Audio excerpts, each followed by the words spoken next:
నమస్తే, నేను మీ కుప్ప పద్మిని. ఇన్నాళ్ళు మీ సపోర్ట్ ని నాకు అందిస్తూ, మీ ప్రేమని నాకు అందిస్తున్న ప్రతి ఒక్కరికి కృతజ్ఞతలు. ఇప్పుడు చూడబోతున్న ఈ వీడియో కూడా ఖచ్చితంగా మీకు ఉపయోగపడుతుంది. లైక్, షేర్ అండ్ సబ్స్క్రైబ్ చేసి మీ ఇష్టాన్ని అలాగే మీ సపోర్ట్ ని నాకు అందించండి. అలాగే ఈ వీడియో పట్ల మీ అభిప్రాయాన్ని కమెంట్ సెక్షన్ లో కమెంట్ చేసి నాకు తెలియజేయండి. నమస్తే. నమస్తే, వెల్కమ్ టు అవర్ ఛానల్. నేను పద్మిని. ప్రస్తుతంతో పాటు ప్రముఖ ఆధ్యాత్మికవేత్త, ప్రముఖ న్యూమరాలజిస్ట్, లక్ష్మీ నరసింహస్వామి ఉపాసకురాలు శ్రీమతి స్రవంతి గారు మనతో పాటు ఉన్నారు. మాట్లాడదాం. నమస్తే అక్క. నమస్తే పద్మిని. దత్తుడి గురించి మాట్లాడుతూ ఉన్నా, దత్తుడి గురించి వింటూ ఉన్నా, తెలుసుకుంటూ ఉన్నా చాలా సంతోషం అనిపిస్తుంది. దగ్గర అయ్యే ప్రయత్నం చేయాలి అని ఖచ్చితంగా అనిపిస్తుంది. ఇలా అనిపించడం స్వామి అనుగ్రహం ఖచ్చితంగా. అయితే మొగలిచెర్ల దత్తాత్రేయుల వారి గురించి ఒక్కసారి ఎప్పటి నుంచో అనుకుంటూ ఉన్నారు మీరు, చెప్పాలి ప్రేక్షకులకి అని. ఎటకేలకు చెప్పేటటువంటి రోజు వచ్చింది, వినే భాగ్యం కూడా మాకు కలిగింది. చెప్తారా? మనము ముందు అసలు స్వామి నా జీవితంలోకి ఎలా వచ్చారు, నాకు ఎలా అసలు పరిచయం అయింది అనే దాని మీద మీకు చెప్తాను. ఎప్పుడైతే దత్తాత్రేయ స్వామి గురించి మనం దండం పెట్టుకుంటుంటామో, శ్రీపాదుల వారి గురించి దండం పెట్టుకుంటుంటామో, ఆయన పరంపర అనేది మనకు ఆటోమేటిక్ గా మన దగ్గరికి వచ్చేస్తూ ఉంటుంది అనమాట. అలా వచ్చే సాధనం ఏంటి అని అంటే, మన దగ్గర ఉన్న మొబైల్, మన సెల్ ఫోన్. ఏదో నేను ఫేస్బుక్ లో చూస్తుంటే శ్రీ దత్తాత్రేయ స్వామి వారి లీలలు అని చెప్పి వచ్చేది. దత్తాత్రేయ స్వామి వారు అని చెప్పి ఈయన ఫోటో ఉంటే ఎవరో లేని నేను మామూలుగానే ఎప్పుడన్నా చదువుకుంటూ వెళ్ళేదాన్ని. అంతగా మరి ఎవరు అనేది ఖచ్చితంగా చూడాలి అని నేను అనుకోలేదన్నమాట. అనుకోకపోయేసరికి ఒకళ్ళు లీల రాశారనమాట. ఏమని అని అంటే, వాళ్ళ పెద్ద బాబు ఎప్పుడు కూడా డ్రింక్ చేస్తూ ఉంటాడు, చిన్న అబ్బాయి మంచి పొజిషన్లో ఉన్నాడు, ఇద్దరు మగపిల్లలు, ఇద్దరిని సమానంగానే పెంచాం, చక్కని చదువులు చదివించాము, ఎందుకు ఈ బాధ మనకి, వాడు ఎందుకు అలా తయారయ్యాడు అని చెప్పి ఆ తల్లిదండ్రులు బాధపడి మొగలిచెర్ల వెళ్ళారట. వెళ్ళి అక్కడ నిద్ర చేసి ఇంటికి వచ్చేసరికి ఆ పెద్ద పిల్లవాడు తాళం వేసిన ఇంటి ముందు కూర్చుని ఉన్నట్ట. మంచి డ్రెస్, సూటు బూటు వేసుకుని నీట్గా రెడీ అయ్యాడు. ఏంట్రా, ఏంటి ఇలా వచ్చావు, మేము ఊరెళ్ళామని తెలీదా అంటే, మీరు ఎప్పుడు వస్తారా అని వెయిట్ చేస్తున్నానమ్మా, ఇవాళ ఖచ్చితంగా వస్తారని చెప్పారు కదా అని వచ్చాను, నేను ఇంకా తాగనమ్మా, నేను మంచి ఉద్యోగంలో జాయిన్ అయ్యానని చెప్పాట. బాబా, అసలు దర్శనం చేసుకున్నంత మాత్రమా. ఎక్కడ దాకా మొగలిచెర్ల మాల్యాద్రి కొండ అంటాను, చూసాము, మాలకొండ అని అంట, మా పక్కనే మొగలిచెర్ల ఉంటుంది అనమాట. అయితే అక్కడ అలా అనుకున్నప్పుడు ఏమైంది, అది విన్న తర్వాత అవునా ఇంత పవర్ ఉందా అనుకున్న తర్వాత నాకు అసలు ఒక్క కథ కూడా రావడం మానేసింది. ఆయన గురించి తెలియక ముందు అన్ని చాలాసార్లు మనకి హింట్ ఇచ్చారు కదా. ఎప్పుడైతే తెలుసుకున్నానో టోటల్గా కట్ అయిపోయింది. అసలు ఒక్కటి కూడా మొగలిచెర్ల గురించి ఒక కథ రావడం కానివ్వు, రాకపోతే ఏముందిలే, ఒక్కొక్కసారి ఈయన చాలా పవర్ఫుల్ మన అహంకారాన్ని కట్ చేయడంలో. ఓకే, అక్కడ రాకపోతే ఏముంది, మనం నెట్లో చూసుకుందాం, గూగుల్లో సర్చ్ చేద్దాం, ఫేస్బుక్ లో మళ్ళీ సర్చ్ చేద్దామని మొగలిచెర్లని కొట్టినా, ఎంత టైప్ చేసినా సర్చ్ లో దొరకట్లేదు పద్మిని. అసలు తెలుగులో సెర్చ్ చేస్తూ దొరుకుతుందేమో అనుకుని టైపింగ్ తెలుగులో టైప్ చేసినా కూడా రావట్లేదు. ఎందుకు రావట్లేదు అని చెప్పి చాలా బాధపడి ఎందుకో తెలియట్లేదు అని చెప్పి, నీకు గుర్తుండే ఉంటుంది, ఒక సంవత్సరం క్రితము నాకు రావడం లేదు పద్మిని, ఆయన గురించి చెప్దాం అనుకుంటే ఏం తెలియట్లేదు అని చెప్పడం నీకు జరిగింది కదా. ఇక్కడి నుంచి నేను మెట్రోలో వెళ్ళేటప్పుడు కూడా మనస్ఫూర్తిగా దండం పెట్టుకున్నాను, స్వామి మీరెవరో తెలియనప్పుడు మీ గురించి చూయించారు, చదువుతూ ఉన్నాను, అంత శ్రద్ధ వహించలేదు అన్నమాట వాస్తవం. ఎప్పుడైతే నేను శ్రద్ధ వహించి అవునా ఆయన గురించి తెలుసుకున్నాము అని చెప్పి నేను అనుకున్నప్పుడు మీ గురించి చెప్పకపోవడము అనేది, మీకు ఏమైనా కోపం వచ్చినా లేకపోతే నన్ను ఏమన్నా పరీక్షించదలుచుకున్నా నన్ను క్షమించండి. అదేదో నేను కావాలని చేసింది కాదు. నా జీవితంలో జరిగిన కొన్నిటి గురించి అమ్మో జాగ్రత్తగా ఉండాలి అని అనుకున్న జాగ్రత్త వహించడమే తప్పించి అది అహంకారం అని మాత్రం మీరు అనుకోవద్దు అని చెప్పి నేను మనస్ఫూర్తిగా దండం పెట్టుకున్నా. 2 నిమిషాలకి మొగలిచెర్ల ఊరు ఇది, దీని ఫోన్ నెంబర్ ఇది అని చెప్పి నాకు మొబైల్లో వచ్చింది. అప్పుడు అనుకున్నా, ఆహా మనం ఆధ్యాత్మికంగా మనం ముందుకు వెళ్ళాలి అని అంటే గనక ఇది ఒక మెట్టు మనకి ఈయన గురించి చెప్పడం అని కానీ తెలుసుకోవడం అని కానీ చాలా మొదటి మెట్టే. ఇంకా మనకి ఇంకా ఇంకొంచెం మెట్టు మనం పైకి వెళ్తామని చెప్పి నాకు అనిపించింది. వెంటనే ఫోన్ కూడా చేసి చెప్పారు నాకు. అవును. నాకు గుర్తొచ్చింది ఇప్పుడు. కరెక్ట్. ఆ. అట్లా అలా అయిన తర్వాత ఇంకా ఒక్కొక్కటి ఒకటి తెలుసుకోవడం ఆయన గురించి. ఆయన అవధూత. ఆయన చాలా చిన్న వయసులోనే సమాధి ఓన్గా సమాధి చెందారనమాట ఆయన. ఇలాంటివన్నీ ఇలా విన్న తర్వాత నాకు చాలా అనిపించింది, వెళ్ళాలి వెళ్ళాలి అని అనుకోవడము. అలాగే నేను ఒక పని మీద అని చెప్పి నేను దత్తాత్రేయ స్వామి దగ్గరికి వెళ్ళాలనుకుంటున్నాను, నాకు ఎందుకో వెళ్ళాలనిపిస్తుంది, 7 రోజులు నేను అక్కడే ఉంటాను అని చెప్పాను, నన్ను గుర్తుందా? అప్పుడు వెళ్ళినప్పుడు వెళ్ళే ముందు నాకు ఈయనది ప్రసాదమును ఈయన చరిత్ర నాకు వచ్చిందనమాట. ఇప్పుడు బయలుదేరుతున్నానంటే ఒక గంటలో వచ్చింది నాకు ఈయన ప్రసాదం అని బుక్ అది వచ్చింది. అక్కడికి వెళ్ళిన తర్వాత దత్తాత్రేయ స్వామి వారి శ్రీపాద శ్రీవల్లభులు నృసింహ సరస్వతి స్వామి వారి సన్నిధిలోనే ఈ బుక్ చదవడం జరిగింది. బాబా మరి చెప్తారా స్వామివారి వైభవం? అలాగే అది ఆంధ్రప్రదేశ్ లోనే ఉండటం అనేది మన భాగ్యంగా మనం ఖచ్చితంగా అనుకోవాలి. ఇది చెప్పే ముందు నేను మాత్రం ఒకటి చెప్పాలనుకుంటున్నాను. మీరు చూస్తే గనక మన లక్ష్మీ నరసింహ స్వామికిను దత్తాత్రేయ స్వామి వారి అవధూతలకి చాలా దగ్గర కనెక్షన్ ఉంది అనేది గట్టిగా నమ్మండి. స్వామే అవధూతలుగా అవతరిస్తారు అనేది కూడా గట్టిగా నమ్మండి. అవినాభావ సంబంధం ఉంది అని ఖచ్చితంగా నమ్మండి. మీరు శ్రీపాద శ్రీవల్లభుల చరిత్రలో కూడా నరసింహ సరస్వతి అవతారాలు గురించి చెప్తూ ఉంటారు. శ్రీపాద శ్రీవల్లభుల చరిత్రలో నృసింహస్వామి గురించి ఇన్ని అవతారాలని చెప్పి రాసి అందరి అవతారాల్లోనూ నేను ఉన్నానని చెప్పి స్వామి చెప్తారు. అలాగే నృసింహ సరస్వతి అవతారంగా నరసింహ అన్న పేరు, అలాగే సరస్వతి అన్న పేరుతో నేను మళ్ళీ పుడతానని చెప్తారు. ఆయనే నరసింహస్వామి అవతారంగా మనం భావించాలి. ఇక్కడ కూడా నరసింహస్వామికి ఏముంది అని అంటే, స్వామి వారు మాలకొండ అని అంటారు. మాలకొండయ్య అని మన లక్ష్మీ నరసింహస్వామిది పెద్ద గుడి ఉందన్నమాట. కొండపైన మాలకొండలో ఉంది. అదేంటంటే శనివారం మాత్రమే ఓపెన్ ఉంటుంది గుడి. అక్కడ ఆ గుహల్లో స్వామి వారు తపస్సు చేసుకునేవారు అనమాట ఈ అవధూత గారు. ఆయన పేరు శ్రీ వేణుగోపాల స్వామి పూర్వనామము. ఈ నిజంగా చాలా అదృష్టవంతులు అనమాట. శ్రీ పవని శ్రీధర్రావు గారు, అలాగే నిర్మలా ప్రభావతి గారు, ఇద్దరు కూడా భార్యాభర్తలు. నిజంగా పార్వతీ పరమేశ్వరులు అని చెప్పచ్చు అనమాట. అత్రి అనసూయలు ఎంత అంటే అదృష్టవంతులు, వీళ్ళు కూడా అంతే అదృష్టవంతులు ఖచ్చితంగా చెప్పొచ్చు. వాళ్ళకి కనిపించారు అన్నమాట. పిల్లలతో సమానంగా చూసుకున్నారు వాళ్ళు. ఇంకా అసలు మనం మానవ మాత్రలో మనం ఇలా చేయలేము అసలు ఎవరికి సేవ కూడా అన్నమాట. అక్కడ వీళ్ళు ఏంటంటే ఈయన దగ్గరగా అక్కడ జాబ్ చేస్తూ ఉండేవారు అనమాట.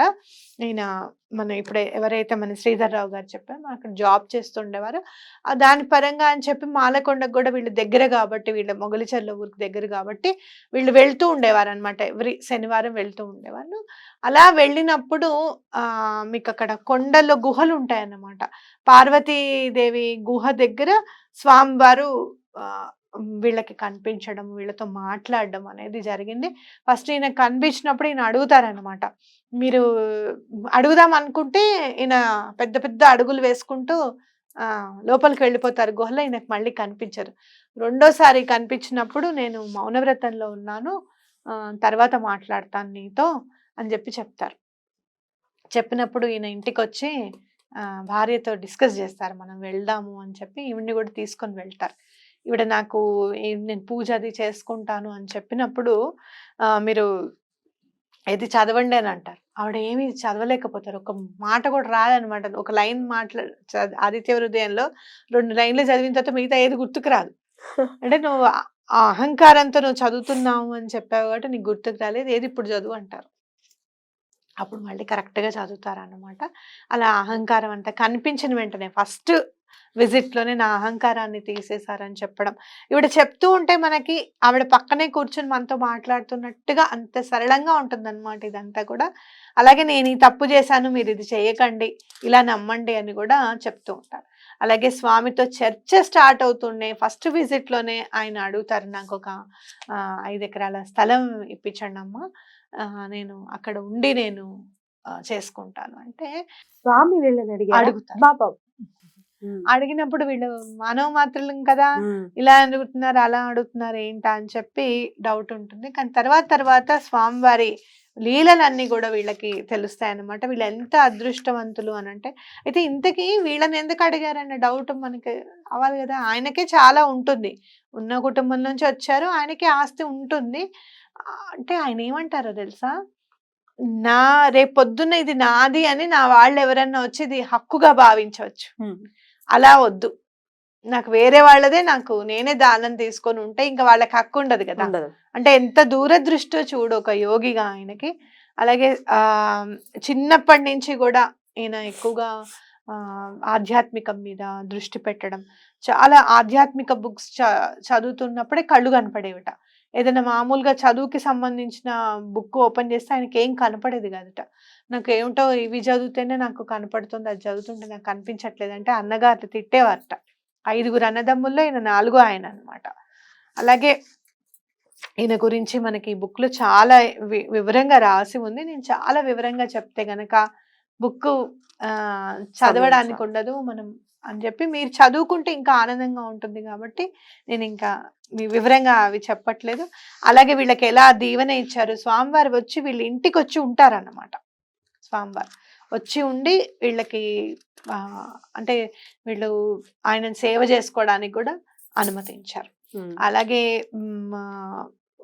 వీళ్ళు 5 ఎకరాల భూమి వీళ్ళు ఎలా ఇచ్చారు ఏమిటి అన్ని కూడా ఉంటాయి.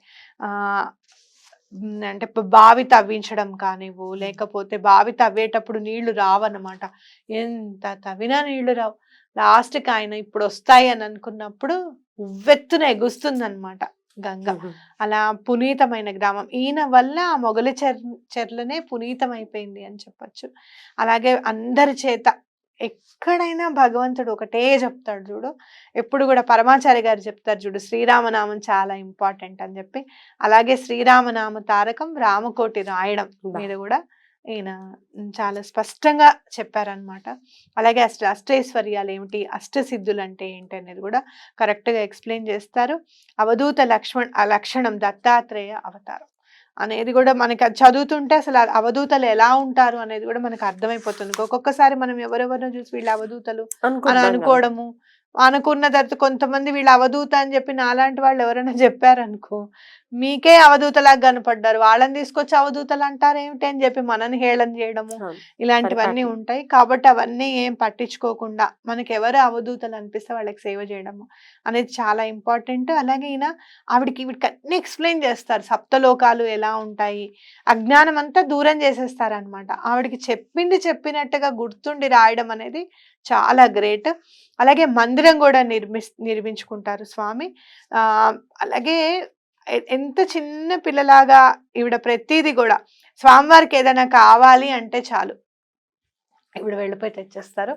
అప్పుడు నేను కనిపించాను, నాకు నేను కనిపించాను, మనం కూడా అలానే చేస్తాం కదా ఒక్కొక్కసారి. వీళ్ళు ఈవిడ ఏంటంటే ఒక దగ్గర పులిచర్మం ఉంటుంది అనమాట. ఆ పులిచర్మం కావాల్సి వస్తుంది అనమాట స్వామివారికి. పులిచర్మం కావాలమ్మా, దాని మీదనే ఇంకా కూర్చొని నేను తపస్సు చేసుకోవాలి, అది ఒక్కటి మిగిలిపోయింది, అది అయిన తర్వాత ఇంకా నేను అదేంటి సమాధిలోకి వెళ్ళిపోతాను, జీవ సమాధిలోకి వెళ్ళిపోతాను అంటే ఇప్పుడు బాధపడుతుంది అనమాట. అలా ఎప్పుడు వెళ్ళొద్దు జీవ సమాధిలోకి అది అని చాలా బాధపడతారు అనమాట. కన్న కొడుకులాగా చూసుకుంటుంది ఈవిడ అని అంటే, సరే అమ్మా నాకైతే ఇప్పుడు పులిచర్మం కావాలి అని అంటే ఎవరో ఇంటికో ఈవిడ వెళ్తుంది. వెళ్ళినప్పుడు చుట్టాలింటికి అక్కడ పులిచర్మం కనపడుతుంది. వాళ్ళు వద్దన్నా సరే వాళ్ళు అదేంటి మాకు కావాలి, మాకు ఇది గిఫ్ట్గా పెట్టుకున్నాం, మేము ఇది ఇంట్లో పెట్టుకున్నాం అన్నా సరే ఇది ఆయనకు కావాలి, గురువుగారికి కావాలి అని చెప్పి ఆవిడే కుర్చీ ఎక్కేసేసి గురువు మీద ప్రేమ అంటే అది నిజంగా తీసేసేసుకుని వాళ్ళు అవాక్ అయిపోయి ఉంటారు అనమాట. మీరు చదవండి బుక్, వాళ్ళు అవాక్ అయిన ఫేసెస్ కూడా మీకు కనిపిస్తుంటాయి. బుక్ మనకి నేను మీకు చెప్తాను, వాళ్ళకి ఆ నెంబర్కి ఫోన్ చేయండి, బుక్ వాళ్ళే పంపించేస్తారు. మీరు అమౌంట్ పంపిస్తే వాళ్ళు స్పీడ్ పోస్ట్ చేస్తారు. ఇక్కడ బుక్ షాప్స్ లో కూడా ఎక్కువగా స్పిరిచువల్ బుక్స్ అమ్మే చోట కూడా బుక్స్ దొరకడానికి, లేకపోతే అసలు మీ నంబర్ కి ఫోన్ చేస్తే మనం ఆ నంబర్ ఇవ్వడానికి ట్రై నంబర్ పెట్టేసి వాళ్ళని ఇబ్బంది పెట్టడం కరెక్ట్ కాదు. ఎవరైతే ఇంట్రెస్ట్ వాళ్ళు ఫోన్ చేస్తే నేను కొరియర్ చేసేస్తాను, ఎందుకంటే అదృష్టం ఉంది. అదే అది చేయడం బెటర్. ఓకే అక్క. అలాగే. అద్భుతం అక్క. అలా తీసుకొచ్చేస్తా. ఉమ్. నాకు అప్పుడు అనిపించింది అనమాట. అంతకు ముందు రోజు 4-5 రోజుల క్రితమే మనం మన్నెగూడకు వెళ్తున్నాం కదా, వాళ్ళ ఇంట్లో రుద్రాక్ష చెట్టు ఉందన్నమాట. మాకు రుద్రాక్షలు కూడా ఉన్నాయండి, రుద్రాక్షలు తీసానంటే నాకు కొన్ని ఇవ్వరు, నేను కొంచెం గాండుగోపురంకి ఇస్తాను, స్వామికి ఇస్తాను అని చెప్పి అలానే అడిగాను కదా. ఇచ్చారా? నేను కూడా ఇచ్చారు. ఏం చేస్తారు వాళ్ళు మంచివాళ్ళు. అదే లేకపోతే మీరే వాడు కూడా తీసేసుకుంటారు. సాధనలో ఆవిడ తీసుకున్నట్టు మీరు స్వామికి ఇవ్వాలి అని ఉద్దేశం. అదే మీకోసం కాదు. ఇవ్వాలని చెప్పి. అట్లానే స్వామివారికి పెద్ద జటాజూటం ఉంటుంది అనమాట. అంత జుట్టు చూడు అసలు, చాలా జుట్టు ఉంటుంది అనమాట. ఇదంతా ఆయనకు ఓపెన్ చేసుకుంటే ఇక్కడ వరకు వస్తుంది జుట్టు. అయితే ఆ జుట్టుని కత్తిరించేసుకుంటారనమాట ఒక రోజు. ఏం చేశారు ఆ జుట్టు నన్ను అడుగుతుంది ఈవిడ. అంటే ఎవరికో ఇచ్చేసానమ్మా అని అంటారు. నాకు ఇవ్వాలి కదా, నేను సవరణ చేయించుకుంటాను కదా అని బాధపడుతుంది. ఎందుకంటే ఆవిడ అన్ని పెద్ద పెద్ద సాహితీవేత్త కదా, పెద్ద పెద్ద వాటికి వెళ్తుంది అనమాట. ఆయన పెట్టుకొని వెళ్తే ఇంకా నేను చాలా బాగా మాట్లాడతాను కదా అని ఆవిడకి ఇష్టం. అయితే అది ఒక ఆవిడ దగ్గరికి వెళ్తుంది కదా, లీల చూడు, ఆవిడని పిలిచి అసలు 50 రూపాయలే చాలా ఎక్కువ, అలాంటిది 250 రూపాయలు ఇస్తాను ఆ జట, అది నాకు ఇచ్చేసాయని అడుగుతుంది. తీసుకుంటే ఆ అమ్మాయి అంటుంది 250 రూపాయలు ఇచ్చినా నేను ఇవ్వను అంటుంది. ఇంకా అనుకుంటుంది ఇంత ఇచ్చినా కూడా ఇవ్వను అంటుంది చూడు, అసలు స్వామివారిని అనుకోవాలి, ఆ అమ్మాయికి ఎందుకు ఇవ్వాలి, నాకు ఇవ్వాలి కానీ అని అనుకుంటుంది అనమాట. అనుకొని భర్త 250 అనేసరికి ఆయనకు బాధ అనిపిస్తుంది. ఆ రోజుల్లో చాలా ఎక్కువ 250 అంటే. అని అంటే ఆ అమ్మాయి ఇక్కడ నిద్ర పట్టదట. వెళ్ళి ఆవిడకి ఇచ్చేసాయి అన్న మాటే వినపడుతోందంట. పొద్దున్న ఎప్పుడవుతుందా అని అనుకున్నాను, ఇదిగో నాకు ఇది వద్దు, మీ 250 కూడా వద్దు, ఈ జుట్టు మీరే తీసుకోండి అని చెప్పి ఇచ్చేస్తే ఈవిడ సవరం అది చేయించుకుంటారు. ఆ తర్వాత చాలా పెద్ద పెద్ద సాహితీ వాటికి వెళ్ళడము, ఆవిడ చాలా అనర్గళంగా మాట్లాడడము. ఇదివరకు అంటే మీరు ఇప్పుడు ఇంకా చాలా బాగా మాట్లాడుతున్నారండి అని నలుగురు ఆవిడని ప్రశంసించడము, ఇది స్వామివారి అనుగ్రహం అని చెప్పి ఆవిడ చెప్పడం అనేది జరుగుతుంది అనమాట. ఇక్కడ మనం చూసుకుంటే గనక స్వామివారు చక్కగా ఎలా అంటే కపాల మోక్షం, స్వామివారి కపాల మోక్షం అనమాట. ఆయన సమాజం అంటే భయపడుతున్నారని చెప్పి కపాల మోక్షం పొందుతారు ఆయనంతటా ఆయనే. అసలు చాలా పవిత్రమైనది, చాలా మహిమాన్వితమైన స్వామి అని ఖచ్చితంగా చెప్పుకోవచ్చు. ఇప్పుడు అక్కడ ఉన్నారా అక్క? అంటే ఆయన సమాధి, ఆయన గుడి ఉంది. గుడి చాలా. అలాగే ఈవిడ ఏం చేశారంటే దత్త దీక్ష అని చెప్పి కూడా అక్కడ ఏర్పాటు చేశారనమాట. ప్రతి సంవత్సరం కూడా చాలా మంది వచ్చి, ఇప్పుడంటే వాళ్ళిద్దరు భార్యాభర్తలు ఇద్దరు స్వర్గస్థులయ్యారు, దత్త దీక్ష తప్పకుండా తీసుకొని ఇన్ని రోజులు అని చెప్పి చేస్తారనమాట. చాలా బాగుంటుంది పద్మిని చదివితే. అయితే స్వామి గురించి ఒకే ఒక్క మాటలో చెప్పాలి అని అంటే గనక, చాలా మీరు ఏం చేయాలనుకుంటున్నారో, మనకి ఎక్కడైతే అహంకారం ఉండకూడదు, అహంకారాన్ని త్యజింపజేస్తారు. ఆయన దగ్గరికి వచ్చే ముందే క్లెన్స్ చేసేస్తారు. నాకు ఎలా చేశారు అవునా, ఆయన దగ్గరికి వచ్చే ముందే క్లెన్స్ చేసేస్తారు మనల్ని. అలాగే ఆయన గురించి తెలుసుకోవాలి అని అనుకుంటే గనక ఇది నా గురించి అని చెప్పి క్లియర్ గా చెప్తారు. మొగల్చెర్ల తప్పకుండా వెళ్ళండి, తప్పకుండా ఎలాంటి నెగటివ్ ఎనర్జీస్ ఉన్నా కూడా క్లియర్ అయిపోతాయి. చరిత్రలో కూడా రాస్తారనమాట, చాలా మంది రావడము. అలాగే స్వామివారి అనుగ్రహం కావాలి అనుకుంటే గనక శ్రీరామనామాన్ని తప్పకుండా రాయడము, శ్రీరామనామాన్ని ఎప్పుడు కూడా చదువుతూ ఉండడం అనేది కూడా చాలా ఇంపార్టెంట్. అద్భుతం అక్క, చాలా బ్యూటిఫుల్ గా ఎక్స్ప్లెయిన్ చేశారు. ఒకవేళ పుస్తకం కావాలనుకున్నా ఈ రోజు స్వామి గురించి చెప్పడం అంటే రైట్. థ్యాంక్ యూ అక్క. నమస్తే.